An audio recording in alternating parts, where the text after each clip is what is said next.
They've been the talk of the league through the first month of the season, but now here, down 8, work to do in the final 90 seconds of this ball game, and no timeouts remaining. And for the Falcons, 5 men in the secondary, now on third. He'll look to throw. Now a desperation throw deep downfield. It's caught inside the 25. And all the way in. Touchdown, New York. Carter Landry, his 9th touchdown of the season. And the Jets have a chance to tie things up as they trail by 2 here in the 4th. But they certainly aren't afraid to dial up the long ball, and fans dig the long ball. And they absolutely needed it, and guess what? They got it. How about that? And now a 2-point conversion away from tying this game up. And it's caught. And with it, we are tied here in the 4th. Huge conversion there to tie this thing up, but they're not done yet. Their defense needs to get a stop. Yeah, there's still plenty of time for the other team to come downfield and put some points on the board, but job 1 was taken care of. The 2-point conversion to get this thing tied. This one tied at 14 now as he sends this one away. From a yard or 2 deep, here comes a return. And he'll be brought down shy of the 20, so the decision to bring it out of the end zone, not a good one. Atlanta now coming out on the field. They've got work to do, but they do still have a bit of time here. And they've got to feel comfortable with that, but they have all their play sequences called. If they get out of bounds, that allows them to huddle and call another play, but if they don't, it's hurry up to the line of scrimmage and either spike it and stop the clock or continue to move it downfield in order to try and get in range and win this game. See if they can do just that. That's caught by Pitts. First down now, but that clock rolling. Here's Ryan.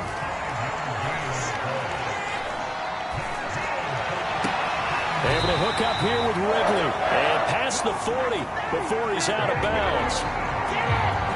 And partner, in a tie game in the 4th quarter, you and I both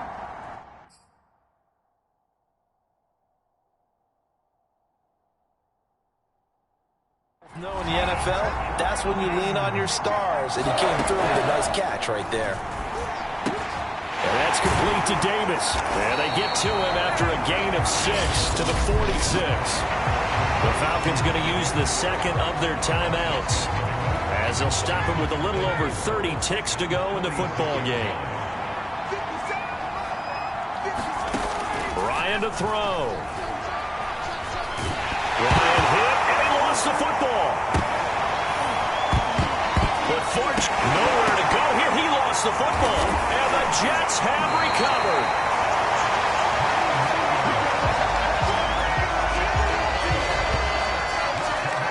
He was under duress, surveying, trying to find somebody to get the ball out of his hands. In the meantime, the defense, they took it out of his hands. And when the ball snapped, I know exactly what the defense is thinking. Get a sack, put him on the ground. But when you can also knock the ball free while doing so, oh, there's the bonus for you as a defender. Back on offense, New York gets set to take over. They are already in field goal range. Let's see how they want to play this, Charles. And I have a feeling I know how they want to play this already. Run the football to the hash mark that works best for their kicker. They already have the field goal unit lined up, ready to run out there and go get it done. They practice this, they understand the situation, and with that amount of time, they can do it. Let's see how they carry it over into the game. So 4 quarters wasn't enough, and we are off to overtime. Don't change that dime. It's a little teaching moment here. Overtime rules. Remind us how this goes, partner. Okay, so in the past, we had sudden death. First team to score wins, but no longer. Now, if the team receives the ball, scores a touchdown, they win the game. If they kick a field goal, though, or don't score, the other team gets a possession. And after both teams get a possession, then we're into sudden death. First team to score wins the game.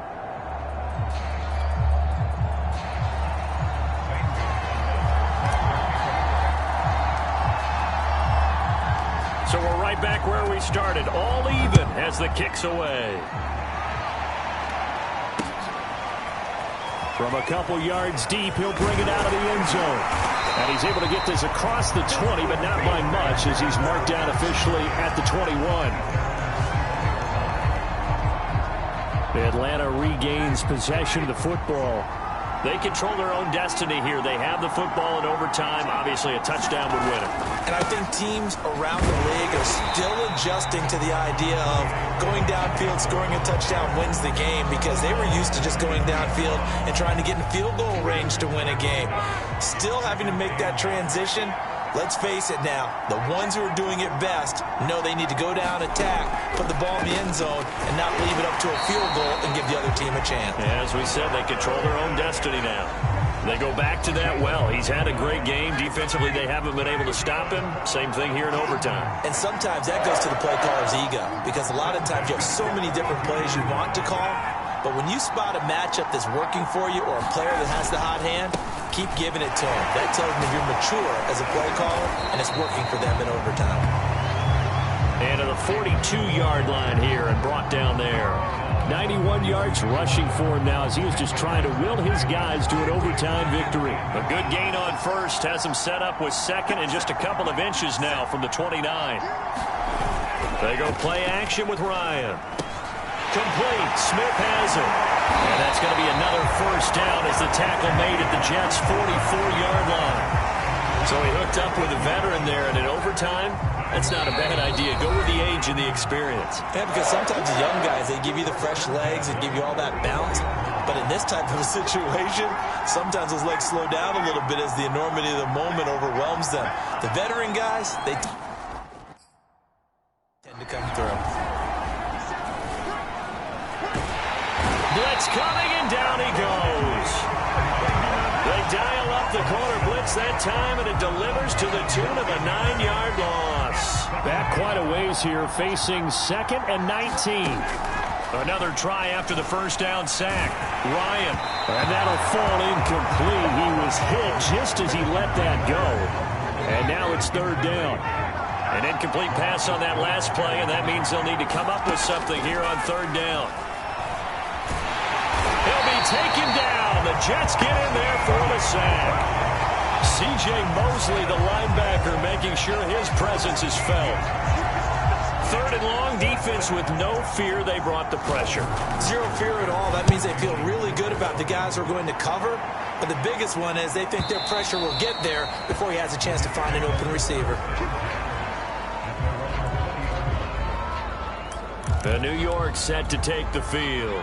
Their defense did its job, got the stop. All they need is 3, and this is over. Couldn't have done much else other than score themselves and end it, but they turned it back over. And that's caught inside the 35. And he is in for a score. And it is absolute stunned silence here as they win it on the road in overtime. Well, you never know what you're going to expect when you come to the stadium to call a game. Sometimes you get good ones. Sometimes you get bad ones. Sometimes you get great ones. And that's what we had here. What an exciting finish on that last big play.